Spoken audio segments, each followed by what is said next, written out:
you were just basically like, you failed. You were on the 1 yard line and you're like ready to just throw it in, right? You're just like, I'm done. I think I'm done. We've done that. Oh, we've done that like 100 times. Maybe a million times. As a matter of fact, we may even do it once a week, maybe once a day. All right, folks, we are back. Thanks for joining us. Awesome. Yeah. We have who with us today? Super special guest today. Yeah. Mr. Kevin Dong. Talent is the understatement. Welcome, Kevin. Hey, Pete. Hey, Rochelle. I don't know if that's an understatement, but I do appreciate you having me on the show, on the pod, and excited to get to talking today. You make us look good. I'm not going to lie. Yeah, you make us look really good. You know, you have certain clothing, right? You go like, he always teases me because I like to bargain shop. I'm like, it's not the clothing, it's the person who's wearing it. Yep. So I'd like to say it's the paddle, but you really do make us look good. What a talent. I think it's a symbiotic relationship because you make me look good as well, right? I love it. So you literally, I'm sure a lot of the subscribers right now and viewers have seen your video content more than they've seen us. Yeah, more than they've seen us, which we're totally fine with because your content is so engaging and it's amazing to watch you play and the videos that you do. As a matter of fact, one day I want to play with you, not against you, with you. All right. I don't want to be on the other side. Camera on or camera off? Yeah, we can. It depends. The good news is we can make like B-roll and cut it all up. Yeah, exactly. Make us look good. Anyway, Kevin, we talked a little bit about where you came from, where you are today. You to us are a great asset to the team. But we want to hear from you how you've crushed life. Take us back, kind of like where you started. And all of a sudden how you got to where you are today in pickleball and everything, and just tell us your journey. Just tell us how you crushed things, how you've gotten through, some obstacles, etc. So it's all yours, buddy. Sounds good. I guess if people take away one thing from today, it's that, I've gotten crushed a lot to be crushing it now, if that makes sense. So, right. And that. Crushing it now, it's all about perspective. But it's more about the process of, okay, if I can fail my way to success, it might be really annoying to go through those failures, but it's all part of the plan, right? So I think that's critical. In fact, I might have to copy that one. You had to get crushed before you crushed it. I'm going to actually use that now. So just know, everyone, that came from Kevin Dong. Perfect. Yeah. We'll put them in quotes. Yeah. Right. And but yeah, I'm fortunate enough to be have a tennis background coming into pickleball, just because a lot of it translates, but more specifically just had a journey through college tennis and then college tennis coaching and then pickleball. And the college tennis experience was really transformative for me. If you think about junior tennis, you're really just focused on the individual results, and then you show up to a team-oriented, culture-based organization of your college tennis team. And I just remember being like, I am always used to being the hardest working junior tennis player in Athens, Georgia, in my town. And then all of a sudden I show up to Case Western in Cleveland, Ohio, and I realize, whoa, there's like 20 dudes that are trying way harder than I've ever tried ever before at anything in my life. And the competitive whole new league. Oh yeah. Just complete level up needed if I wanted to partake in this. And that competitive side of me was like, well, of course I'm game on. Yeah, exactly. Of course I'm going to level up. I have to level up my game. I have to level up my discipline, like all of it. Your mindset. Exactly. And and then just throughout the 4 years of college tennis, there were so many ups and downs, but that's exactly what I appreciate about it. Our program, our coach would always talk about this. He says, like, the goal of the program is to become a better person through becoming a better tennis player. And 100%. In everything. Exactly. Like, that's how I view it, like, retroactively. It's just like any sport or activity. It's just a microcosm of life, right?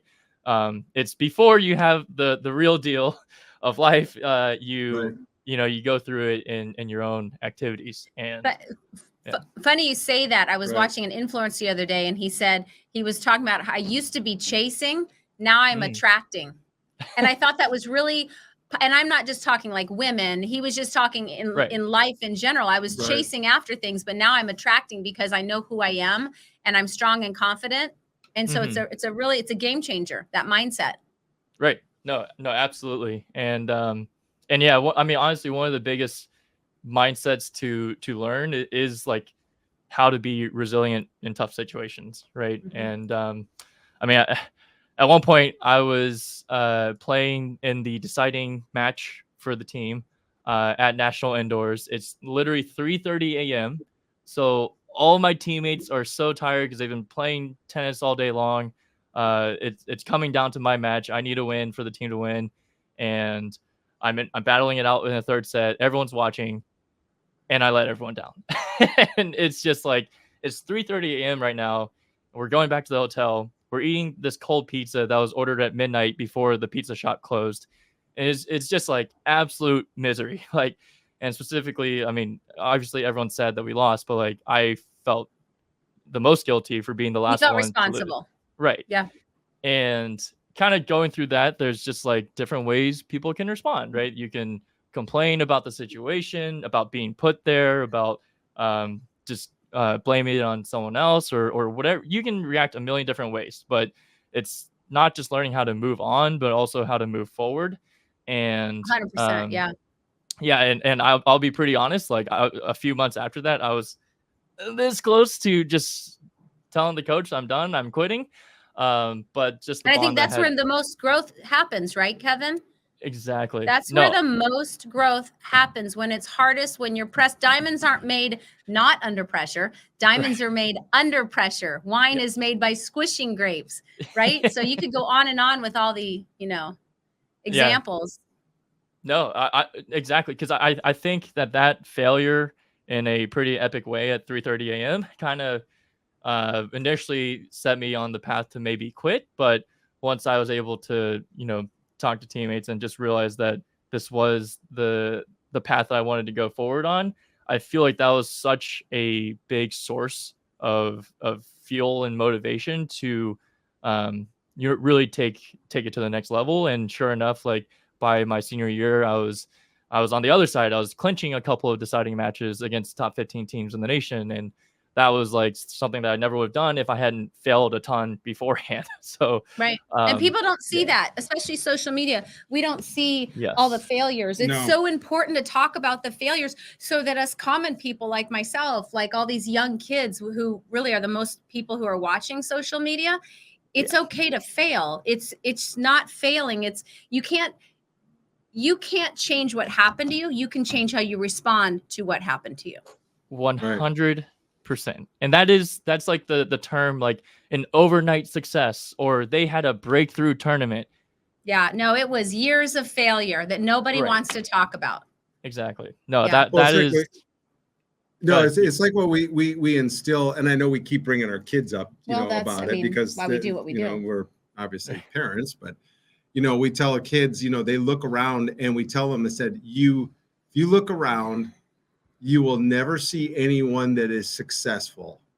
Yeah, sure, some people fall backwards into wealth and this and that, but it's a small percentage. But in anything you do, whether it's sports or finance or whatever it is, you'll never ever become successful without sacrifice and a lot of failure.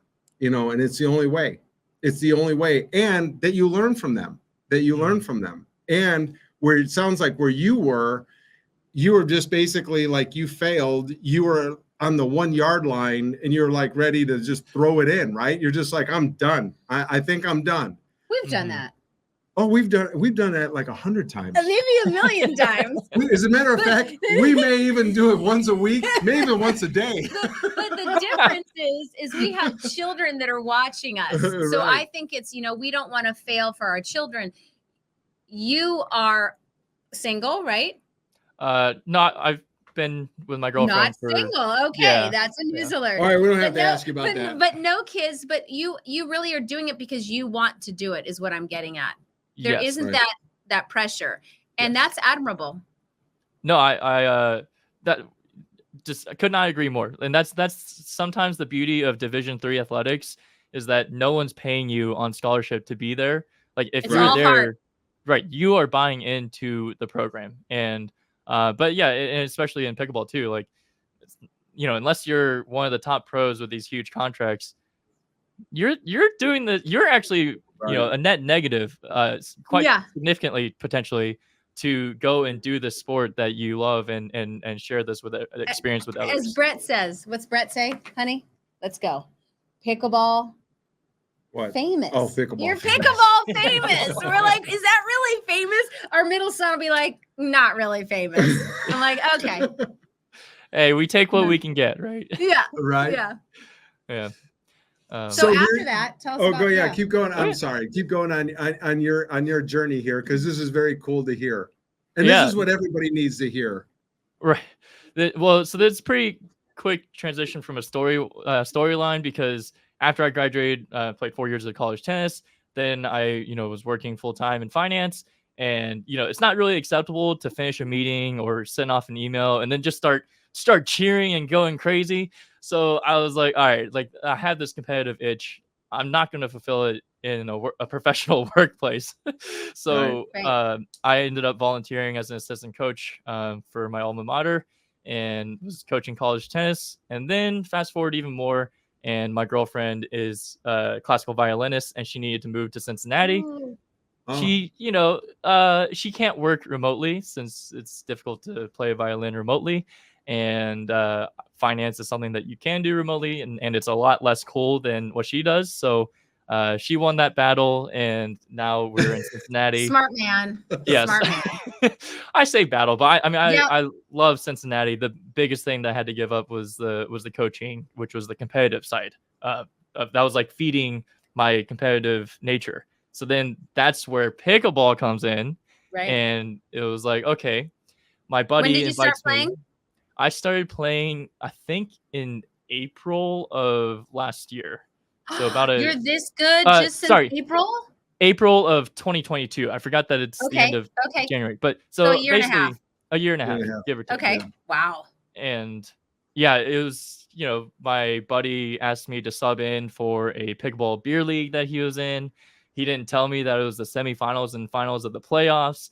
And I'm just out there learning the rules and like the strategy and the scoring as we're playing the matches.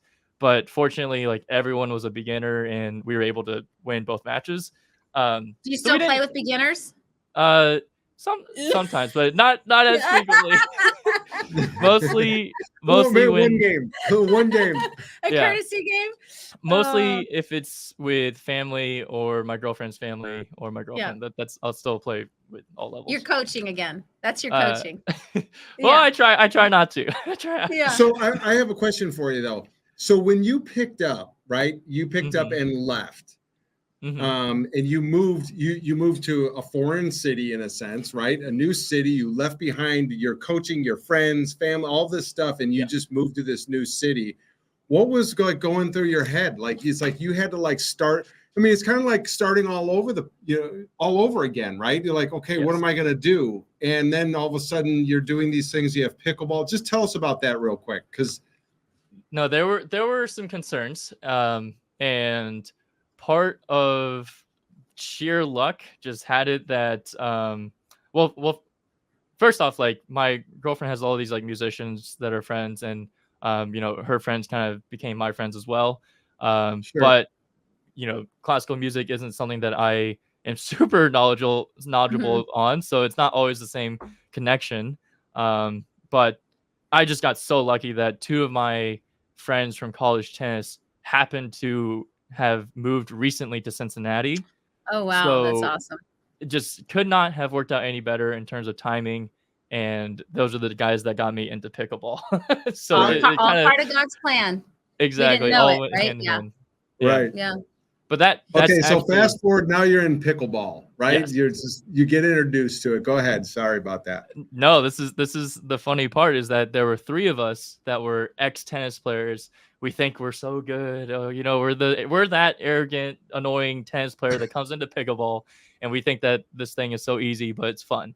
And then one day we're playing at the park. There's a random guy that shows up by himself, and he's like, "Hey, you guys look like you need a fourth. Do you want to play?" And we're like, "Okay, sure." Like, we have no idea what to expect, and sure enough, he just comes in and he full blown crushes us. Like, just not even close. Just like, we are fish out of water. We have no idea what's happening, and we're like, "Oh, there are so many more layers to this onion that we just haven't peeled off yet, and Yeah. we did not Right. know it existed." So that was our like real introduction to pickleball. And You realized that there were other levels, like you said, Oh, like yeah. that you could get to. yes, and there were so many more strategies, so many more tools to add to the toolbox, like just so many more things that you can work on and just level up. And Yeah. you know, the soft game being one thing that's just more foreign to tennis players that transfer over. And yeah, it was honestly, it was you know, not what we expected, but it was what we needed. It was kind of like the turning point for you. Right. So after that point, so you started playing in April 2022. Yeah, and we met that guy in July. Okay. And then that's when we started meeting all the better players in Cincinnati and trying to really improve. Were you basically playing in outdoor courts? Yes. So we started Okay. playing on, well, there's some that are dedicated pickleball courts. And then a lot of the times we were playing on like the temporary nets at a tennis court that's like got two of the pickleball courts. When did you get to be such an incredible YouTuber? When did that start? I mean, you have a following. Well, yeah, like you said, pickleball famous, which is you know, a little That's okay. but I'll take it. yeah, I will too, for sure. I've never been famous. You're in process for sure. Yeah. But yeah, I actually had a little stint where I was making chess content. So that's where that's it all right. came from. And Right. so I took a year off of finance. I got laid off in my previous job when we moved to Cincinnati, and then I took a year off to basically just do a little passion project and just dive full on into chess. And one thing led to another, where all of a sudden I was like the videographer for a Russian woman grandmaster who was chess boxing in LA. It was just all these crazy opportunities. I was like, okay, I feel like, why not see what happens? And Yeah. eventually closed the chapter and had to move back to finance. But it was just the creativity of creating content just made me realize that like I had never exercised like the right half of my brain. Of your brain. Yeah. Right. They say like left side is like More logic. creative. Right side's more artsy. And Yep. I just, you know, I just, whatever You're good at it. yeah, whatever my upbringing was, I just never tried to exercise that. And yeah, just being able to create pickleball content just allows me to use that side of my brain, and it's therapeutic in a way, and just it's just fun to like create things and try and make people smile or have people learn something. I'm trying to think how you met us. It was Did you through. find? Do you know who it was through? No. He's it might have been through Alex or Crum or Alex Gautier. I don't know. One of them. No, know, Carl Brad- Hilliard. Was it Carl Hilliard, maybe? It was Carl. the first time I ever heard of Crush was because I played Carl Hilliard and Alex was Carl. Crum before Alex Crum switched to Crush. So he was Yep. still using another paddle, but they were playing doubles in the PPA Cincinnati qualifier. Right. And, That's right. Yep. Yeah, it was So all we good took old Carl, our first you- sign. And you're like, why am I getting ganged up on these by these Crush guys? No, like Either fight them or literally- join them. No, literally, Carl hit the biggest forehand I've ever seen in my life. When I He's was like, incredible. that's how I knew. I was like, okay, like I'm sure he's good on his own, but like I've never seen a paddle hit a forehand that big. Like, Well, our Joey, who was 13 at the time, who was chosen as a wild card at Next Gen, one of his first games was against Carl Hilliard. And I was like, isn't this a little unfair? And he was, He was not hitting even rockets. 100 pounds, not even 5 feet tall. And Carl was not hit. I mean, he was hitting rockets. But the best part about Carl was how he treated our Joey with so much respect. Yeah. You would have thought Joey was a 5-0, which he wasn't. And he's still in the growth stage very much. And he was so good to him. But I'm glad that you got to fall in love with Crush through Carl. What were you using before? I was using. Okay, what's funny when I played Carl, I was using a Yola, and then Alex Crum was in Louisville, so we would train together sometimes. He would drive up to Cincinnati, and he was using a Carbon. So I switched from Yola to a Carbon because I was following him, and then Alex switched to Crush, and he was like, "Dude, it's literally the Carbon but better." And then I tried the Crush, and I was like, "You're right, it's literally the Carbon but better. Like, how could I not want to play with this?" Love it. And so I have to thank Carl and Alex for me just like following in their footsteps. Let's do it. Let's thank them. Awesome. Yeah, thank you, boys. Thank you, Alex Crum. Thank you, Carl Hilliard. Go Thank ahead. you, Kevin Dong. One more bonus on Carl. I will say that when I played Carl, that was like the first PPA Pro qualifier that I'd ever played. And the number one thing I appreciated was how we were both very, very vocal and very intense when we were competing and playing our match. But sure enough, like 10-15 minutes afterwards, like my camera tripod is like right next to his stuff, so we're getting our things, and like it was just amazing how he was able to flip the switch and just be a normal person and just be so friendly and so approachable and welcoming. So that you're touching on you're touching on one of my favorite subjects is people. Honestly, I was people first, paddle second. And, Pete and I Zoom interview every single person that we bring on our team. And there are plenty of people we've said no to, regardless of how high their duper is. Mm-hmm. It's irrelevant to Peter and I. What is relevant is that we're picking the right people who are an extension of who we are, what we believe, and this movement that we're doing to crush life. That really, and I truly believe through that magnetic experience, that intentional experience, that God is going to bring us the right people, like a tree with solid roots in a ground. Yeah, the paddle's great, but the people, I'll say it again, they're badass. They're more than amazing. Well, I think the thing that I've seen with Kevin that's been really his smile. We love your smile. But I think the thing that's so attractive about you is you've really engaged people. You've engaged people and they love to watch you. But you're also become like a magnet. Like I told you, I want to hear a little bit more about like what pickleball's done for you, because you're obviously making an impression out there, in Cincinnati. And it's a very positive one because people gravitate towards you and they reach out to us as a leader. They're like, well, I know Kevin Dong, and I know Kevin Dong, and I know Kevin Dong, and everything. And that's really cool. So you're obviously doing something that's obviously touching people's lives in a certain way, whether it's just befriending them or helping them or just maybe the way you interact with them. But we want to hear from you. Like, what has pickleball really done for your life right now?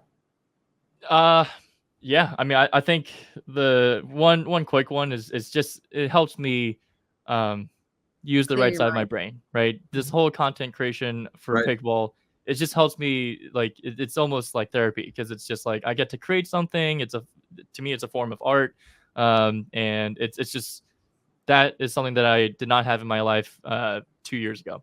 And on top of that, it just lets me get my competitive energy out of my body so that I can act like a normal person the other 20 hours of the day. But yeah, and then the last thing would be it's just giving me opportunities to either travel and play these tournaments, or to meet new people that have been just phenomenal to interact with.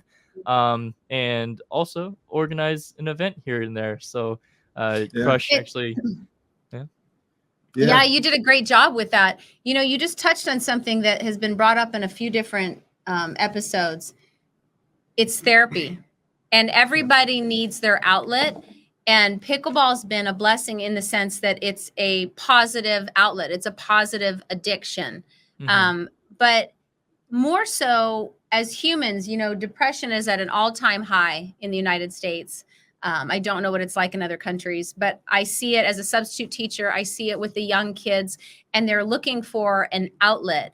And pickleball has become therapy. But more so, it gives people something to look forward to.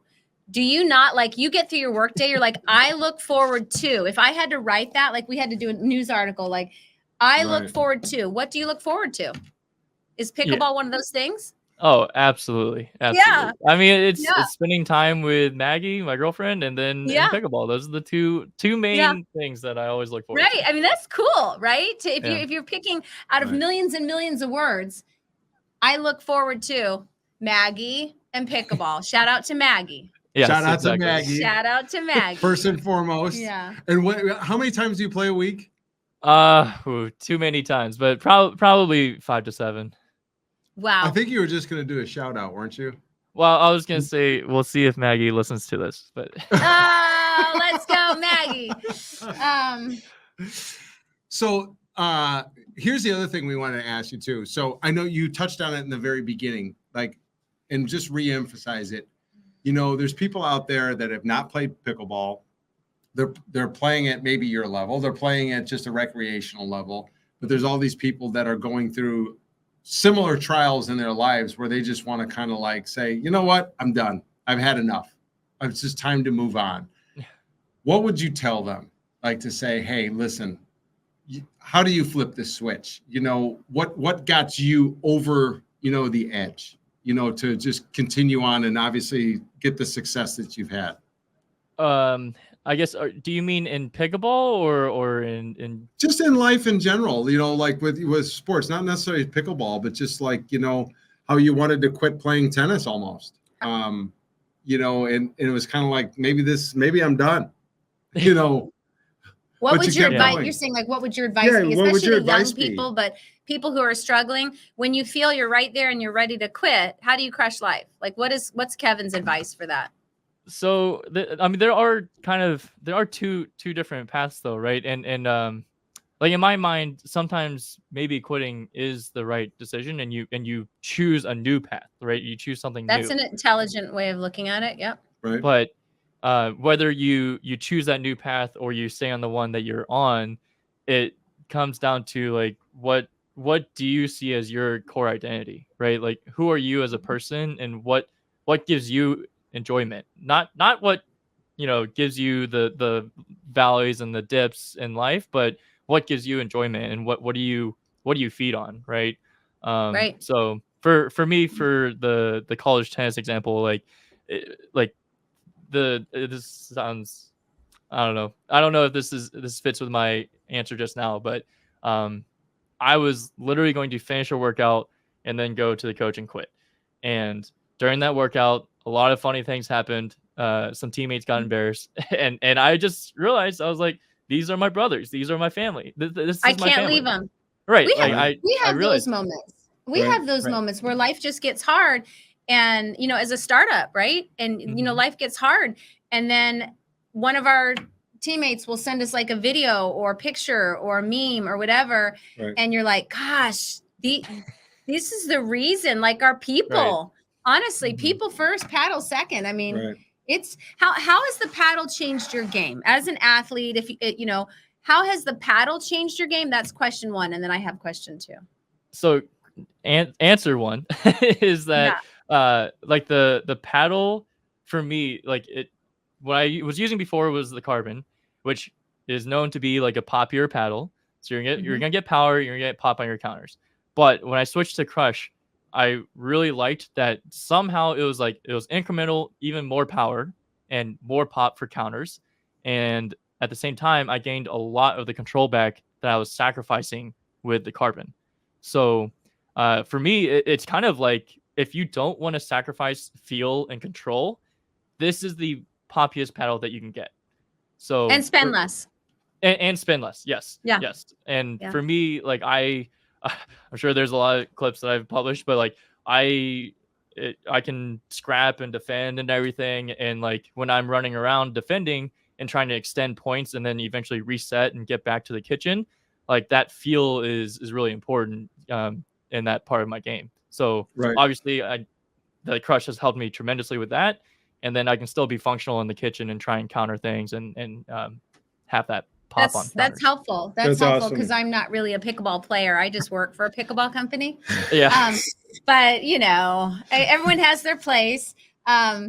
So question 2, were you ever repping another brand before you repped Crush, or you were just playing with different paddles? So I was playing with different paddles. I played with like the Amazon brand, then Selkirk, Yep. then Yola, and then when I switched to Carbon, I was an ambassador with them, and then switched over to Crush. So I guess for me, because I've never been an ambassador for anyone, and all I know is to hear what our team members say, but what's different about Crush? If you had to tell somebody, what is different? Yeah, I think it really is what you keep saying, and I'm going to reiterate again. You clearly put people first, paddle second, and the paddle is darn good. So it's really impressive that I can tell that you're putting people first when the paddle is already so good. So, well, you can't take things to heaven, but you can take experiences and the memories that you make along the way. Right. Kevin, thank you, our friend.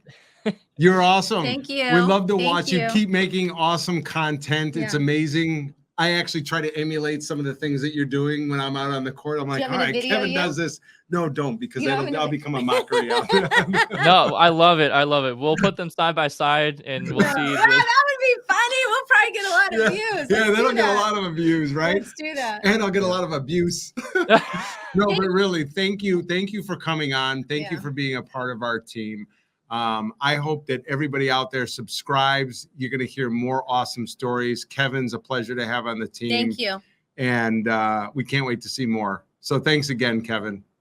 Thank you. And thank you both for all the opportunities that you've given me and all the support. It honestly, it's changed a lot for me. So I appreciate it. You're crushing it, man. It's awesome. It's a we. It's not it's not It is. Pete. It's not me. It's we. And we feel really blessed. So thank you for joining us on this journey. And keep crushing it. And keep crushing it. Will do. You Bye, too. folks. Okay. Bye, all.